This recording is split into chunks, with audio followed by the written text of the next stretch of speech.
Magandang araw po sa inyo guys. Gusto ko lang linawin guys tungkol sa video na aking in-upload nung nakaraan. Yung pamagat na automatic on-off with impulse relay. Gusto ko lang linawin doon regarding sa timer na aking ginamit. Marami kasing nagtatanong, nagpi-PM sa akin kung anong timer ba daw ang aking ginamit. Marahil siguro mga baguhan yun, hindi pa masyadong kilala ang timer na ating ginamit. Ang timer na ginamit ko doon guys ay ito yun.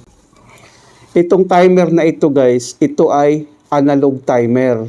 Ito siya ay 8 pins. 8 pins ito, dalawang normally close at saka dalawa ding normally open. Ang pwedeng magamit sa timer na ito. Tapos mayroon siyang resistive load 5 ampere.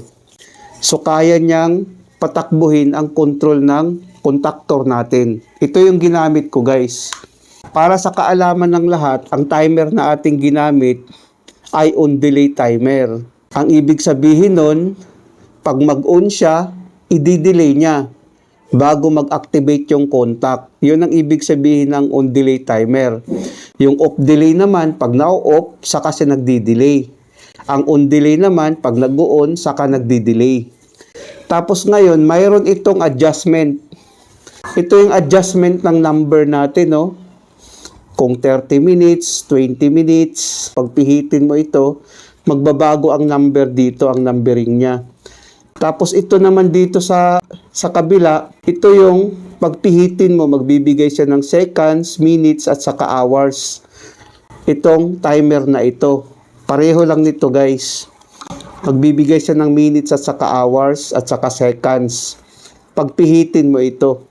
Yun ang purpose nito guys kung mayroon siyang adjusting dito sa bawat gilid. Pag bumili kayo nito, mayroon siyang adjusting. Para magamit nyo guys, kung gusto nyo naman na 1 oras bago mag-delay, bago mag-activate ang contact, pipihitin nyo lang dito guys. Gusto ko lang linawin, no? Mayroon kasing dalawang klaseng timer, yung tinatawag nilang on delay at saka off delay. Ang ginamit natin na timer ay on delay. Tapos mayroon kayong makikita dito, no? Dito sa gilid. 8 pins siya. Mayroon siya ditong indication para hindi kayo malito sa inyong wiring. Mayroon din siyang number. Magbibigay siya ng number para alam mo kung saan mo nakakabit. Kung sa normally open ba o sa normally close. Mayroon siya dito. Tapos alam mo rin kung ano ang coil niya, no? Makikita mo rin dito. Pati yung voltage niya, no? Ang coil voltage niya kung ilan ang voltahe niya. So ganun lang guys, no?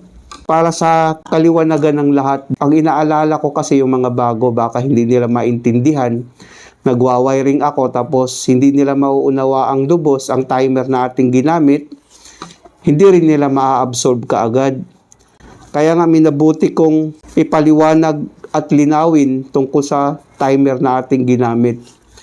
Ang timer na ating ginamit guys ay on delay timer analog.